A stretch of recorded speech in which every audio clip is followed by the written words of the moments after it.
ভারতীয় ভিসা প্রত্যাশী ভাই বোনেরা, আশা করি আপনারা সবাই ভালো আছেন। আমাদের চ্যানেলে আপনাদেরকে স্বাগতম।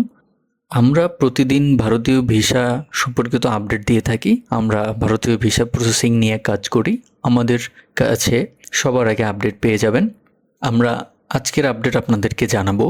বাংলাদেশিদের জন্য ভারতীয় ভিসা ইস্যুতে যে সুখবর দিল ভারতীয় দূতাবাস, দেখা যাক কী সুখবর দিয়েছে ভারতীয় দূতাবাস।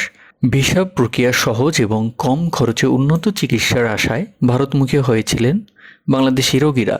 গেল কয়েক বছরে ভারতে যাওয়ার হারও বেড়েছিল আগের অর্থবছরের তুলনায়। 2023-24 অর্থবছরে ভারতের মেডিকেল ভিসা ইস্যুতে হার প্রায় 50% বৃদ্ধি পায়। তবে গত বছরের 5 আগস্ট হাসিনা সরকারের পতন পর ভিসা ইস্যু কমিয়ে দেয় ভারত। শেখ হাসিনা দেশ থেকে পালিয়ে ভারতে আশ্রয় নিলে তলানিতে গিয়ে থেকে ঢাকা দিল্লির সম্পর্ক।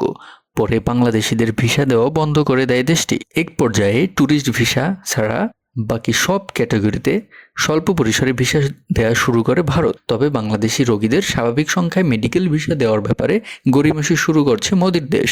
মেডিকেল ভিসার জন্য আবেদন জমা দেওয়ার শিডিউল নিতে স্লট সিস্টেম করে ভারতীয় দূতাবাস, কিন্তু স্বল্প সময়ে এবং নিয়মিত সার্ভারে কারিগরি ত্রুটি থাকায় দিনের পর দিন অপেক্ষা করেও স্লট নিতে ব্যর্থ হচ্ছেন আবেদনকারীরা।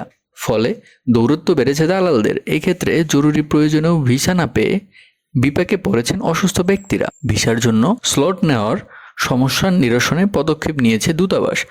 চ্যানেল 24 অনলাইনের পক্ষ থেকে ভারতীয় দূতাবাসের সঙ্গে যোগাযোগ করা হলে কর্মকর্তারা জানান, আবেদনকারী অনলাইনে স্লট নিতে ব্যর্থ হলে বিকল্প পদ্ধতিতে ব্যবহার করতে পারবেন। এক্ষেত্রে আবেদনের কপি এবং চিকিৎসা সংক্রান্ত যাবতীয় কাগজপত্র ভারতীয় দূতাবাসের 1 নং গেটে গিয়ে জমা করবেন। পরে কাগজপত্র যাচাই বাছাই করে দূতাবাসের ভিসা দেওয়া জরুরি মনে করলে আবেদনকারীকে কল করে চূড়ান্তভাবে আবেদন জমার তারিখ জানিয়ে দেওয়া হবে। দূতাবাসের দেয়া তারিখে যমুনা ফিউচার পার্কে অবস্থিত ভারতীয় ভিসা সেন্টারে মূল আবেদনপত্র সহ কাগজ জমা করবেন আবেদনকারীরা। পরবর্তীতে সাধারণ প্রক্রিয়ায় ভিসা প্রসেসিং করা হবে। এরপর কোনো সমস্যা হলে ভারতীয় দূতাবাসে কথা বলার মাধ্যমে সঠিক পরামর্শ নেওয়া যাবে। প্রসঙ্গত, বাংলাদেশ ভারত দুই দেশের সরকারি তথ্যমতে 2023 সালের ভারতের 20 লাখেরও বেশি বাংলাদেশিকে ভিসা দিয়েছে, যার বেশিরভাগই ছিল চিকিৎসার কারণে। তবে গত আগস্টের পরে থেকে ভারত দিনে 1000-এরও কম মেডিকেল ভিসা দিয়েছে, যদিও আগে এই সংখ্যা ছিল দৈনিক 5 থেকে 7,000।